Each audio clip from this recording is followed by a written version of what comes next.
manyan halamomi guda 4 wanda zaka gane kana da basir a jikinka, kuma in ba kai gaggawa ka sha masa magani ba to kana cikin hadari.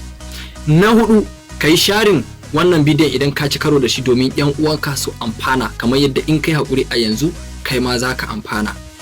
Na 3, idan har kaga kana zuwa banɗaki kana yin bahaya akwai jini a ciki ko da kaɗan ne ko kuma majina, to fa yana nufin cewa basir ya aure ka. Na 2, idan har cikinka yana kumbura haka kawai wani lokacin ka ji shi ya kumbura kaman ganga, to fa yana nufin cewa basir ya samu guri a jikinka. Na 1, idan har kana yawan jin bahaya kaman ka yi shi a wando, amma da zaran ka shiga banɗaki ka yi ta yi bahayan nan ɗan kaɗan ne zai fito. Da zaran ka fito daga banɗaki an ɗan jima kaɗan ka kuma jin bahayan nan ka je kuma ba zai fito ba, to yana nufin cewa basir fa yana son ya fi ƙarfi a jikinka. Muddin kai wasa da shi.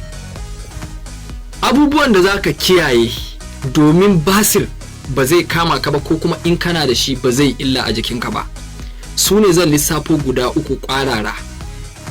Na 3, ka yawaita cin abinci mai ɗauke da ganyayyaki, ko da miya ce zamanto miyan ganye, ka ringa yawaita amfani da fruit and vegetable, 'ya'yan itatuwa da ganyayyaki. Na 2, ka daina yawan zama guri ɗaya na tsawon mintuna 30 zuwa awa 1, hakan zai sa basir ya samu daman da zai girma a jikinka ko ya shige ka in baka da shi.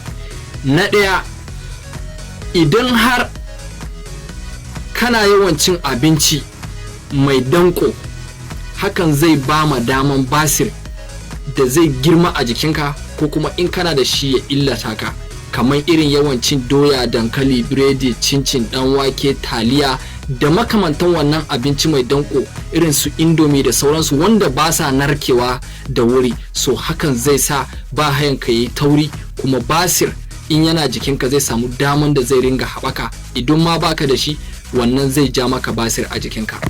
Idan har ka ci karo da wannan bidiyon, ka daure kai sharing domin mutane su amfana.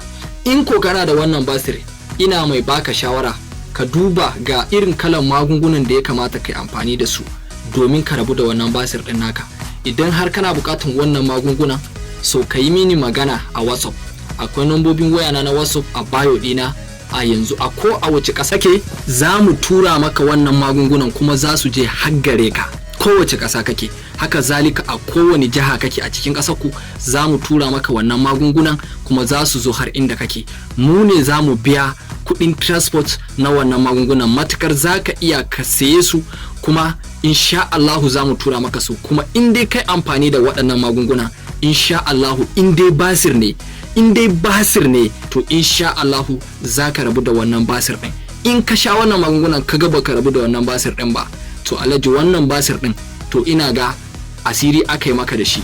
Amma in dai ba wannan ba, to za ka rabu da wannan basir ɗin, sai dai kuma idan na mutuwa ne da shi za ka mutu. Amma insha Allahu za ka rabu, kowane irin basir ne in dai kai amfani da shi, insha Allahu za ka rabu da su. Ka duba bio dina, akwai nambobin wayana, ka yi min magana.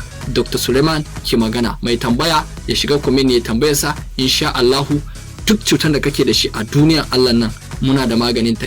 In dai cuta ce ta asibiti, ba wai wacce aka yi maka asiri ba, in dai cutar asibiti ne, to akwai maganinta. Ka yi min magana a private. In kana da tambaya za ka yi shiga comment kai tambayanka ko kai magana private, ko kuma ka ɗauki nambobina a bio ka min magana ta WhatsApp.